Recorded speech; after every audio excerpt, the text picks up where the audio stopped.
Welcome to Champlain Maker Faire's show, Makers on Screen.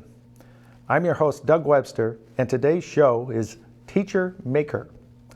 The emerging maker movement has inspired many to pursue design, development, and production of new products that are exciting, utilizing new technologies, and bring people together with tools and desire to improve the world around us. Since the launch of Vermont's first Maker Faire in 2012, there has been a surge of interest in making. My guest today is Teacher Maker Christine Braun. Welcome to the show, Christine. Thank you for having me. Christine shows and teaches young makers and educators the art of making in robotics. So tell us about yourself as far as your maker world. What things do you make and teach? And I use robotics to create curriculum and kits in order to teach K through 12 students about STEAM and STEM. Cool. And can you give us some examples of what you do? Okay. Sure. I would take the robotic kits and I go into schools, libraries, and community centers in order to bring students technologies they wouldn't otherwise get their hands on.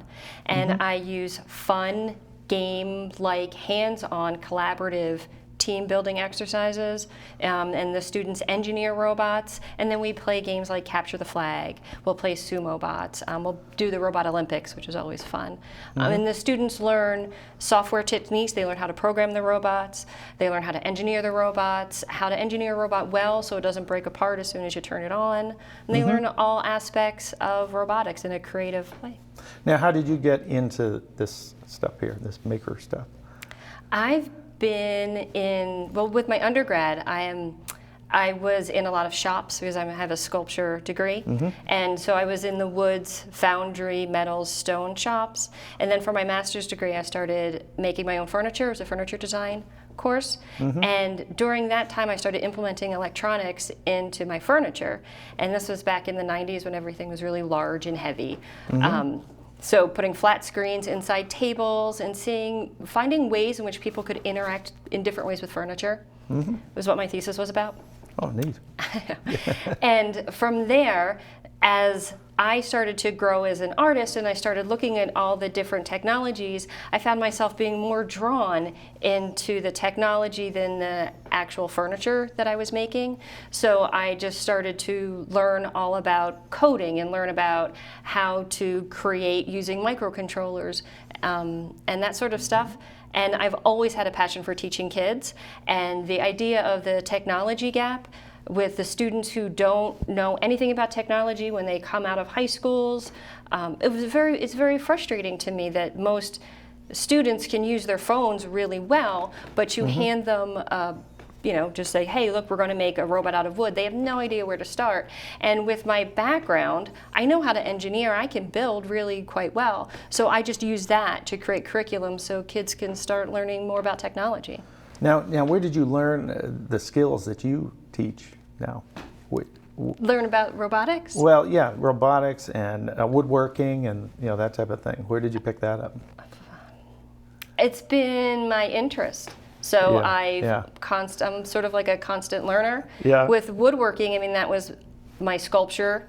I was carving in wood and stone and working in the foundry, so I was working with tools all the time. And then as a furniture designer, I was making the furniture myself by hand. It wasn't like I was designing the furniture in a CAD software and having somebody else make it. I was actually doing the hands-on building. And for me, it's quite easy to go from that into building robots that are just so similar. Cool. Now you have FIRST robotics teams as well. Yes, Can you talk about them a little bit? Sure. What do you do? Sure. I coach FIRST teams, which is FIRST Lego League, and that's for students ages 9 through 12, and FIRST Tech Challenge, which is for students 13 through high school. So it ends at 18. And the FIRST Lego League is really to bring students together to work with Legos, which are so well known and so easy to get kids involved with, and then to add that into robotics. So they're engineering a robot to go through obstacles on a course that FIRST puts out every year. And it's always changing, and it usually has something to do with what's going on in the world. So they had a recycling one where you had to work through all these recycling challenges of how to get trash and things like that. And First Lego League has a core component of a project. So the students have to work on a project outside of working on the robot. And it could be a video game about what the challenge is about, the subject of the challenge for that year. And the day that they go to compete in their regionals, it's really quite exciting. And it's a full day event.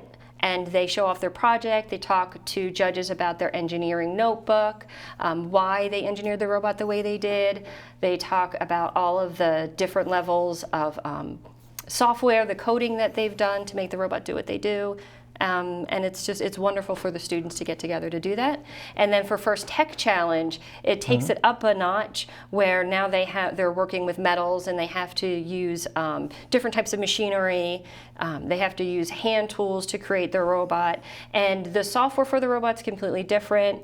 You're using 2 phones. One phone is called a driver controller, and the students hold on to that with 2 game pads to control it. And then there's a phone on the robot. So what they're actually developing is an app, which is really fantastic for when they leave and they go off. Now they can develop apps for phones. It's really exciting. And again, the game day for that is wonderful. They don't have a project for that. What they have is their engineering notebook, which becomes this huge part. They have to document every single thing they've done with the robot from September through February. And then that goes off to the judges, and that holds a lot of weight with why you created the robot that you did. Yeah. Now, in what ways is it important for kids to learn about robots and all this different technology?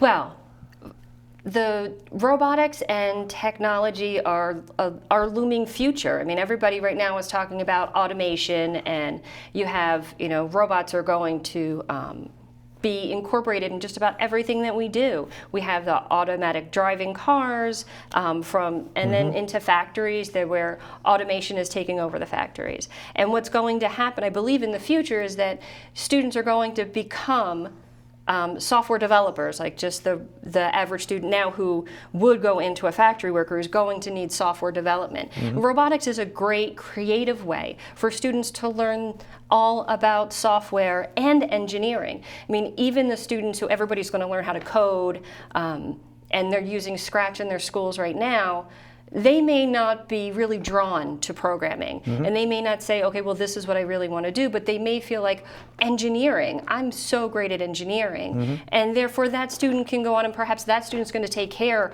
of the driving cars, or they're going to improve upon them. And I believe that it allows students to have a creativity that they wouldn't normally have. Right. Yeah. Well, they're doing it in context. Exactly. They're learning in context. They are. Creating. Yes. Now you talked a lot about the technical side of things. Now there's also the teamwork element, the co-opetition, and gracious professionalism. Yep. Yeah. Yes. Now that's a big part of it too. And what ways do you think that has been helpful? Yeah. I really believe even in the classes that I teach, I'm always working in teams. All of my classes, when I go into schools or I go into libraries, I break everybody up into groups. Everybody, when you go out into the real world to get a job, you don't work by yourself. You're always working in a group, and you have to be able to take everybody's ideas and work with them together. And when you work with a FIRST League, you have to, everybody's ideas come together with brainstorming and problem solving, and I feel like all of this, and the gracious professionalism too, because you have to really listen to what another teammate is saying, and you have to value their opinions and not just say, well, what I think is best. Yeah. And taking that out, that's real world challenges right there. Yeah. And when they become adults, they're going to understand that everybody's voice counts. You have to listen to what everybody says, and that's how you move your project forward. Exactly. Now, you do the FIRST robotics. You also teach in different venues all over the place. Can you describe where you teach mostly? Let's see. I teach through my own company, at the Generator and the Vermont STEAM Space. I teach in schools, and the schools, it could be in the after-school program, or again, in classes. Sometimes teachers contact me and they say, we want to bring in some robotics, can you help with this curriculum? And I'll go in and I'll do that. I work in community centers, libraries, anyone basically who has a group of students that they want to teach STEM to. Yep. And I travel Great. around Vermont doing that. Great, great. Now we have some pictures and a video that we want to bring up here. Do we have those ready?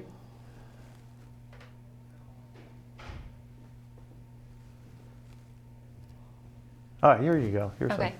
Can you describe what that is? Sure. This is for E-textiles. This is using an Arduino lily pad and LEDs and an RGB, which is a red, green, blue light. And this is a handbag, and I created this so I could get girls more involved in using electronics and programming. The Arduino has its own coding language that you have. Now, how's that working out? Have you got a lot more interest? I believe I do, yeah. And what's really fantastic is that middle school girls, it's where you really lose girls. Like elementary school girls are just hands-on into everything. But middle school girls love to create their own footwear, bags. I've done bracelets, jewelry, we've done jackets. And it all comes back to coding and just being creative.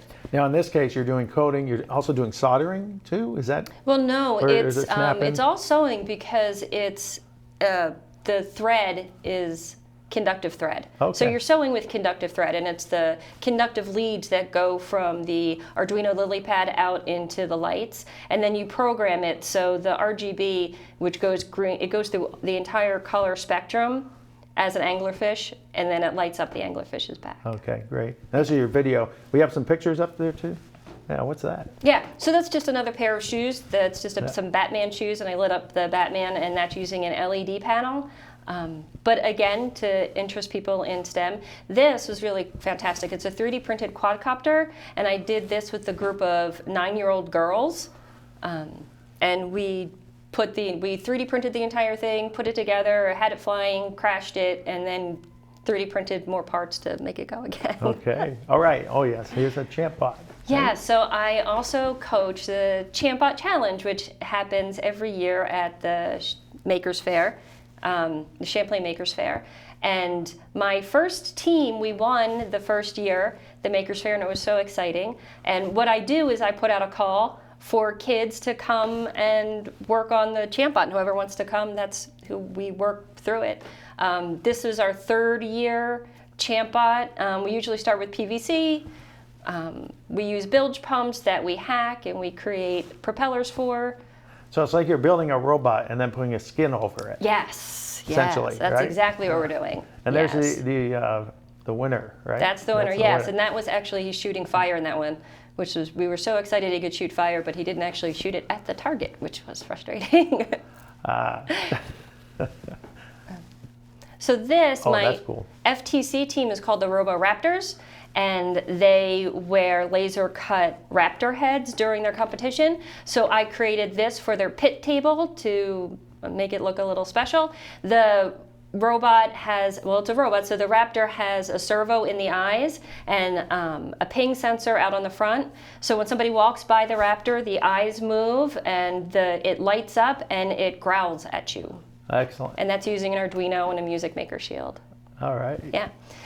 So this is a 3D printed top for a Scribblebot, and this was for a preschool where I created a robot zoo, and it's a bumper bot, so it would go over and hit the students and turn around and go in the other way. It's just a fun, happy project. Excellent. Great.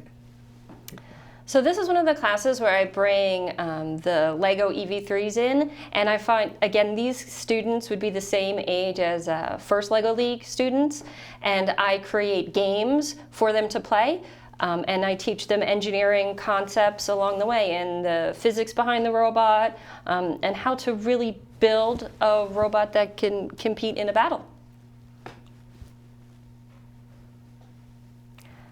Okay. This was one of the classes that I did through my own company, and she is building a robot, and I believe it was a line following robot using one of the kits. This is for the after-school conference. I go into a lot of conferences and a lot of makers fairs and a lot of events to not only get the students interested, but to get teachers interested as well. And I do education. I get teachers to improve their skills, and I try to teach them about robotics and how to bring robotics into their classroom themselves. Okay, great. That's incredible. So you're also doing some teaching at Vermont Teddy Bear. Yes, I am in the Vermont STEAM space. Okay, great. Yes. Great. And what's the best way for people to get a hold of you? Through the website, Robots for Kids 2 is the best way to contact me. Okay, that sounds great. Or through the Vermont STEAM space. Yes, yes. Okay, great. Yeah. Super. Generator. Generator, everywhere. You're everywhere. Okay, well, great. Well, thank you for being on the show, Christine. Thank you really very much. appreciate it. Great. So for more information about this show, related internet links, and other shows in this series, go to retn.org and look for Makers. So thank you for joining us.